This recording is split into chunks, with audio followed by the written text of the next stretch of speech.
It's warm in here. You're under the weather.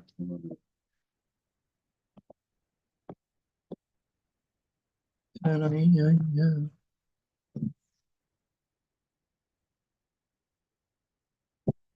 whole week is Agadah. I know why it's Agadah, because it's the Mishnah, no?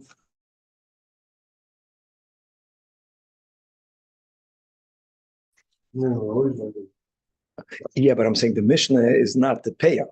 We finished with Peah. Oh. I don't think Masechtas Peah, well, there's Agadah for a reason. Okay. All right, Shuki's here. We're ready to go. Ready to go. Here we go. With the help of Hashem, we are learning Yerushalmi Peah, Perek Aleph, Halacha Aleph, on top of Daf Hey. We are in middle of learning Hidur Mitzvah.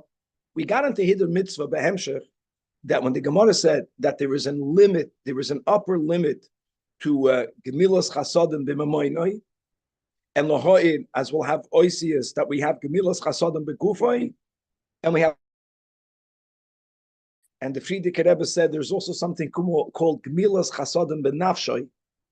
Gemilas Chasadim B'Nafshoi would be taking a Yid and sending a tzaddik, sending him on shlichus to a place where there is nothing yet going on in Yiddishkeit, which would mean that he's not going to daven with a minyan until he manages to put it together. That is a Gemilas Chesed B'Nafshoi. But we are learning about Begufay B'Mamoinoi. Begufay, there is no limit, no under limit, no upper limit. And B'Mamoinoi, that's how we got in there. Be'usha Yiskinu. And the Gemara from there went on to say other limits by mitzvahs, the Atshlish, and one of the interpretations of the Atshlish, as we learned in the previous year, is Hidur Mitzvah Atshlish. So we're going to speak a little bit more about Hidur Mitzvah. We're going to go back to the enactment that they made in Usha. We will actually have an understanding in our Gemara Yerushalmi, and that will answer a question that we asked. I'll repeat the question and I'll give the answer when we learn the Gemara inside, that even though Be'usha Hiskinu, it didn't begin over there. And perhaps Hashem gave that limit. And we forgot it. And that will happen today. So give that there were certain things that Hashem told Moshe Sinai that they were concealed from us for a while. And because of the Siyata Deshmaya, and because of the Yigia Batoira, the Chachamim at some point, they got back that which we always knew, which is quite amazing. And that will be a big sugi about the merit of Yigia Batoira. We're going to learn, going back to tzedakah, the merit and the protection we acquire by giving money tzedakah.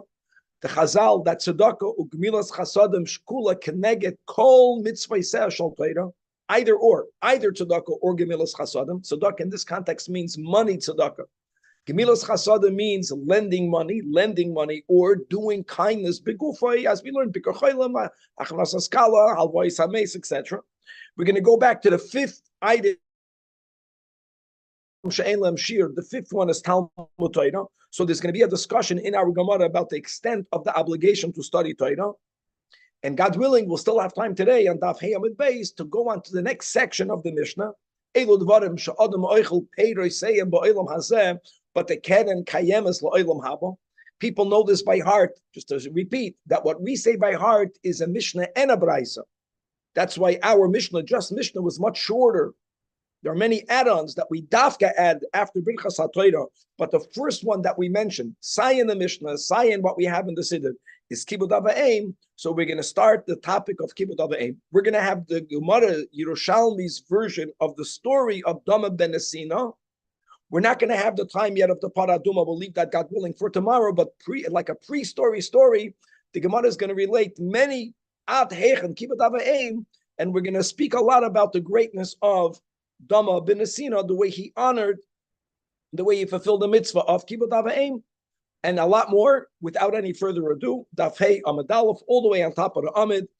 Gemara is going to quote now a Braisa Machloikes Tanoim, perhaps a Machloikes Tanoim, Benegeya, the concept of Hidur Mitzvah, beginning with what's the source that you have to be bahadur in the mitzvahs. So Tani Rabbi Yishmael, when we say every day in the Shiras Hayom, Torah Parshas B'Shalach, that we said Zeh Keli, a lot of Chassidus about the Zeh Marabet's boy, that there was a real Gili Elikus. But then we said not only this is my God, it was a personal, we related to God. The anveyu, and I will beautify him. And the words "I will beautify him" has to be understood because is it possible for a person to beautify his creator? Elot, says Rabbi Yishmael, another loy b'mitzvahs. I will beautify myself. How do I become more beautiful? Through the performance of mitzvahs. Look inside the top charedim. The anveyu, the Pnei Moshe. I'm sorry, not charedim. Slicha. The Pnei Moshe. There's no charedim here. The anveyu v'chi efshel adam lanavis liapis is boyroi. That's the kasha. And the answer is ela enova atzmi. You see, don't say I'll beautify the mitzvahs. That's a wrong taich. I will beautify myself in front of God. How? By performing the mitzvahs in a beautiful way.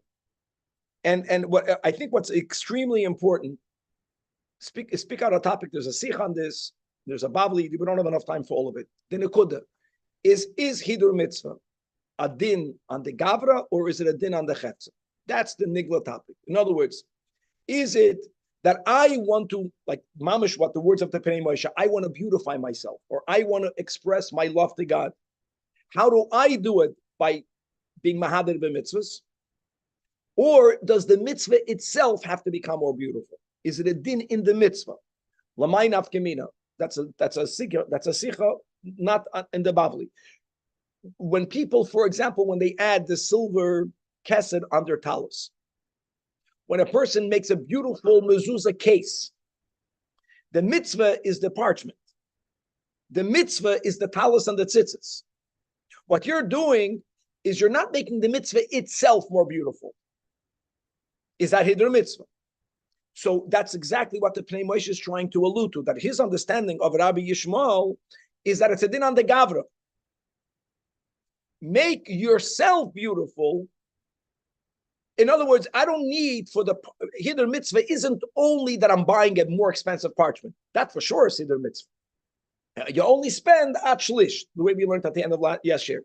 No. Even if what I'm beautifying is an extension of the mitzvah. It's not the mitzvah proper. A mezuzah case. The esrig box cover. Remember, it used to be, people used to come to show with those silver boxes. That's what his whole point. Yes, that's va'anveyu, according to Rabbi Yishmael. Or, for example, eselafon of lulav noah, sukkah noah, shoifer noah, tzitzis noah, tefillah noah.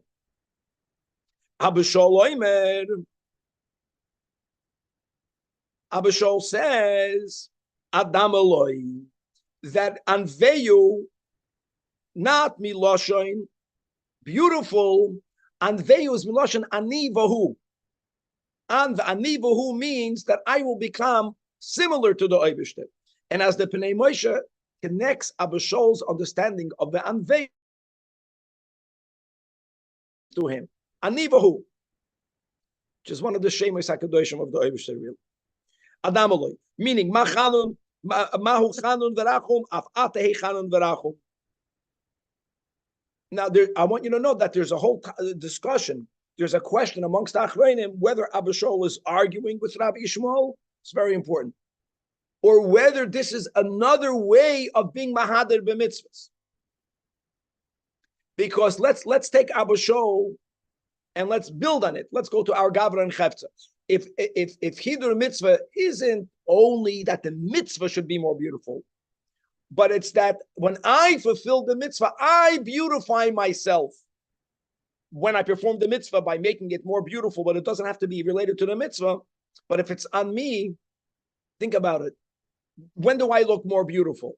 Let's use the words of the Alter Rebbe. When my levushim are more beautiful, or when I become more beautiful.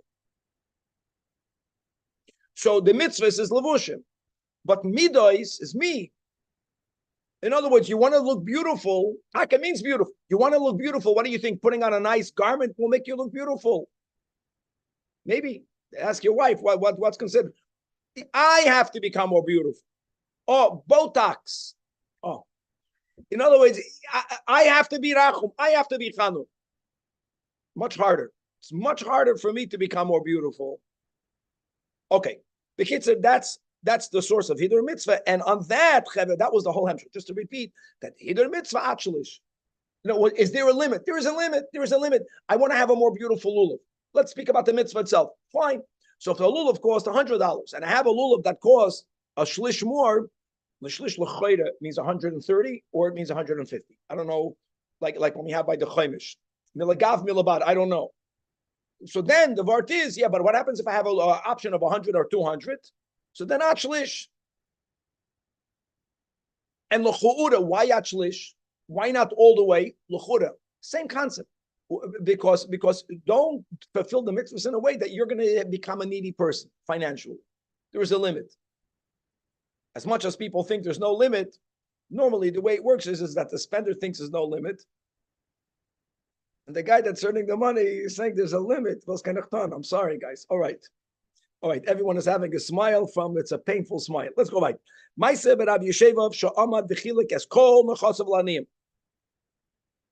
Now, this is really going back to the enactment of Usha. A guy was giving away everything he owned to Aniyim. That the Haloyamru didn't the sage just say, or don't we have a tradition that Chaimish Menachasav mitzvahs? So, in other words, he reprimanded. Now the Gemara is interrupting this whole Braisa, the Tanoim, and the interruption is hold on, the whole thing doesn't make sense. I want historically, guys, we learned this together a few times in the Babli, just to know what happened. After the Churban Abaye Shmuli, the Sanhedrin moved to Yavne. That's the whole Gemara Gittin. Tenli Yavne v'chachomel. But I want you to know that who was the head of the Sanhedrin? Rabban Gamliel. While Rabban Gamliel was there, you should know they moved to Usha. They were there, Usha, round number 1. B'yichayev of Rabban Gamliel, they moved back to Yavna. After Rabban Gamliel passed away, when Shimon ben Gamliel became the Nasi of the Sanhedrin, they moved back to Usha. And it's taken for granted that when we learned in the last year, when we learned in the Babli, that Bu'usha hiskinu, whether the words are in the Babli, al yevazveis yoiser mechaimish, or whether we have the words of the Yerushalmi, give a chaimish, which implies not more, but give a chaimish. It happened the second time we were in Usha. In other words, it happened b'chayev of Rabban Shimon ben Gamliel. So the Gemara is asking. So in other words, at Khan we are learning it was at Takon of the Sanhedrin. It happened only the second time we were in Usha. So how did Rabban Gamliel even know to tell him this statement? Answers the Gemara, Rabbi Yosef Rabbun b'Shem Rabbi Levi. It's not the way you think. It wasn't made up for the first time in Usha the second time. Guys, perhaps the word halacha means halacha l'Moshe Sinai, which will answer the question that I'll speak out again. Perhaps. We always had that. Narvos then, we forgot it. It's not the only thing we forgot. Specifically, after Moshe Rabbeinu passed away, guys, this we learned in Chitas, that 3,000 halachas were forgotten. The Hashniim, the Chachamim that came later, and Vehiskimu al das harishonim, and they intuited what we always already knew. And I want to speak up. What was the kasha when we learned the Gemara Bagamach? We learned Begufay. So we asked the kasha, why did the Gemara have to insist that the Gamach of our Mishnah is Begufay? Because we just learned Pepeya. Everyone holds that Peya has a limit of 60th. It didn't bother me that the Mishnah says Elo Dvarim She'en Lahem Shir, because the Mishnah is speaking about Midai Raisa. Well, if Midai Raisa, there's no limit to how much you can give tzedakah, so maybe the Mishnah means by Gamach B'Mamayna. That was the question. L'choida, this is the answer. L'choida. That the limit of a chaimish is from the Oibishter. We forgot. And then we chapped it on our own, and now Lalamdacha says the Gemara Shekol Dover Shebeis the Nois Nafshim Alav. Soifu Miskayim. Not only do we properly establish something, but we establish it Kamoshen Emel Moshe Sinai. See clearly, Kamoshen Emel Moshe Sinai. It's Shayich that Hashem said something to Moshe and we forgot. The Gemara is going to give 3 examples. And because of the Noisnim Nafshim Olav, you want to call this Mesiras Nefesh, you want to call this Yigia Batoira, because of a certain type of commitment. It's not only the Siyata Deshmaya, of course, which we begin and end with that, but it's a certain type of diligence in giving our soul over to the Eibishter and learning that we're Zoicha, that we get it back. And Va'asya Ka'ai, Omar Udamaramano. Now let's give one example when it says in Parshas Hazinu, That loy davar reik hu mikem, and we know that the word mikem is superfluous, right? That Moshe Rabbeinu could have said, loy davar reiku. If it appears empty, it's not empty. It's filled with content. But why does it say mikem? So it teaches the Gemara. There's a drasha, the im hu reik, because if you experience a certain emptiness, you know where the emptiness is coming in. Put a comma, mikem. It's only empty because of you. If we would never have the ability of getting that which we don't yet know, then you can't put it on me. It's not mikem. I don't know the reason. I never heard the reason. But even if something is reik, even if it's reik, if I will have Mesiras Nefesh in my learning, I'm going to wake up early every morning to learn. If that's your Mesiras Nefesh, then you'll be zoicha to understand things that you never would have understood. It won't be reik anymore. Lama she'einatim yigeyim boy. And the hemshach hapasuch is ki hu chayechem. In other words, emasai hu chayechem. How can you say the Torah is my life? Let's be honest. Not everyone can say it. When you're Meiser Nefesh for something, then you own it. B'shosha atim yigeyim boy. So when we're yigeyim b'Torah and it becomes chayechem, the pshat of reik is pashat. I don't understand. To me, either it's lacking in moichin or it's lacking in midas. People do mitzvah shmul and I don't feel it. It's empty. So the Gemara is saying that if we will have a certain level of Mesiras Nefesh, of diligence over Torah, then God is going to fill up that gap. And I'll understand that which was said and forgotten. It's going to come back to me. I'm going to feel something that was felt and it was taken away, and the midas will come back. Why? Because kihu chayech. And now the Gemara says like this, and it's amazing, b'hashgacha pratis, mamish like last week. This week, even though we're beginning with Truma, but we're beginning with Truma. We're learning this in Tavshan Pei Daled, and we're beginning about the building of the Beis Hamikdash. The end of the sugya in the Torah of the building of Mishkan is in Parshas Pekudei, and it's mamish benegeto. Mamish yesterday's chitas. That what do we have?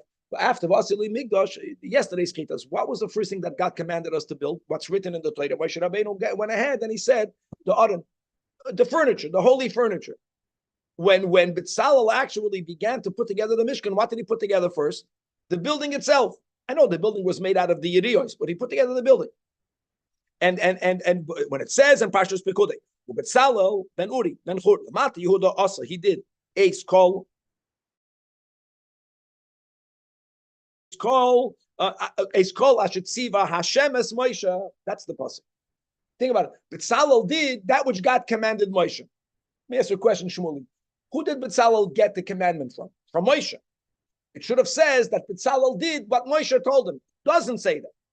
It says B'Tzalel did what God told Moshe. You know why it says that? Because what Moshe told B'Tzalel, B'Tzalel pushed back. B'Tzalel told Moshe, you doesn't make sense what you're saying. And Moshe says, yeah, you're right. You were in the shadow of God. God told it to me the way you thought God told it to me. That's the word. The Asher Tziva is Moshe ain't Sivkan. Ella Asher Tziva Hashem is Moshe. Meaning, Afilu Dvarim, even things Shalishon Pin Amoy, even things that he didn't hear from his teacher. The Gemara is speaking nicely. It's not that he didn't hear from his teacher. Things that he heard from his teacher in a wrong order. He heard something from Moshe, not the way God told it to him. He because of his Mesiras Nefesh, his Kimay Datoi, his mind was aligned with that which God told Moshe Sinai. As we said, really, there's three examples. The one example that I mentioned is the example of, was he to make first the Aron Kodesh and then the other Klei HaMikdash and then the Yiriyos, which is how it's written, how Moshe told B'Tzalel. B'Tzalel told Moshe, no, when a person builds a house, first you build a house, then you build the furniture. And therefore it has to be on that Seder. And there's a whole Chassidus on that. In other words, do you begin with the Pnimis, do you begin with the Makav HaKodesh, with the Makav HaRachik, however that works. No, example number 2. When it says, and now we're moving on to Yeshua, that Kasher Tziv Hashem as Moshe Avdoi, the way God commanded was connected to Moshe, Kain Tziv Moshe as Yeshua, and V'chein Asa Yeshua. That what? That Lo Yehesir Davar. Now, when it says that he did not deviate, he did not omit, again, it doesn't say that Yeshua did not omit or Yeshua did not change anything that Moshe told him. Not written. What does it say? That even though Moshe commanded Yeshua, but Yeshua did not deviate. Hashem es Moshe. Gewaldig, which means Elo Devorim, even think Shalisham Piraboy, because of Yeshua's, the Vegisa Bayom Malayla, not Lo Yamush. So what happened is Kimadata, the third example, Rabbi Yechon B'Shem Rabbana, and also here Rabbi Chuna B'Shem Rebbe. Now we're going to a pasuk in Malachi, where the pasuk says that Toiras Emes Hoisa Befiu, that the teachings of Emes was in his mouth, meaning that Elu Devarim Shaharim Piraboy. Then when it says further in the pasuk that the avlo linim sebesfasav, that an avlo, that a deviation, an injustice won't be found on his lips, meaning ela afilu dvarim shelo yishamam piraboy. And by the way, I just want you to know, the Marav Fulda says that this pasuk in Malachi is referring to Aaron HaKohen. You know, it's Aaron HaKohen. So we have all three. We have B'Tzalel and Yeshua and Aaron. It's amazing. They heard one thing from Moshe, and they intuited that God told Moshe something else. They brought it up with Moshe. Moshe says, yeah, you're right. In other words, we are capable, if we are Zajac through our part is the Masa Nafsham on learning Torah, to intuit that which God already said and we didn't receive it. Now the Gemara says like this, another example, that when it says in Mishlei, Ki Hashem yeh b'kislecha, that's the question, what the word b'kislecha means. Hashem will be b'kislecha, and v'shamar raglocha miloket, and he will guard your foot from being entrapped. That's the shot of the pasuk. Oh, Taiches Darshins, the Gemara, Darshins, the Gemara, that what? That afilu dvarim sha'at kesil bohen, not the pshat of a trap. No, even things that we are like a fool, right? A fool means we lack knowledge, even the things that we don't know. Even when we don't know, God is going to guard us. He'll make sure he'll somehow allow us to know it. But that's only if we have that Mesiras Nefesh, if we're Masra Nafsham on learning Torah. Says the Gemara Rabbi that what's the entrapment from which God guards our feet from? Min ha hoyra'ah, from giving a halachic ruling. And the biggest responsibility is when someone asks you a halachic question. We're just human beings. Here you say this is kosher. Here you're saying this is mutter. Maybe it's not. So for that we have to have this help of God. That's the pasuk over there. That Rabbanan Amram, another example, that even though Hakel b'dei Shemayim chutz miyira Shemayim, nevertheless, if we are Zajac, God protects us from sinning. Let me tell you a beautiful story that the Rebbe, in the earlier years, when he would see a yeshiva bacher running outside without a coat, in the winter he would tell him, "Where's your coat? It's cold." So there's a story that the Rebbe himself didn't wear a coat. So some chutzpaniak, maybe it was before the Rebbe was a Rebbe, told the Rebbe, "What about you?"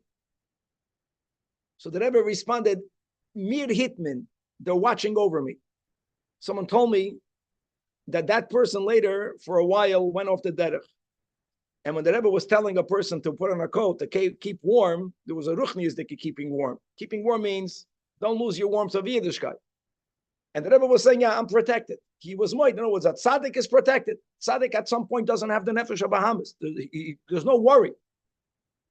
So there's a certain amount that God, we know that when we daven every morning, don't bring me to an asoyim. What are we basically saying? We're saying, protect me. Protect me from sinning. And yeah, we are, if a person has that diligence, that Mesiras Nefesh for learning Torah, one of the consequences is God protects that person from sinning. And Ablevi Yomar, the final protection is Min HaMazikin. If you labor Robel Torah, you're protected from Ruchnius Dika negative forces. We don't have to come back. In other words, so Mendel is just pointing out, it's just a fact. He gave everything away. It's too late. So he was told that Rabbi Gamliel, you're only supposed to give a fifth. Shkoyach. You know what happens? He gave schar mitzvah. He gave a mitzvah of tzedakah. What was the schar mitzvah? Here at Dvar Torah. Very good.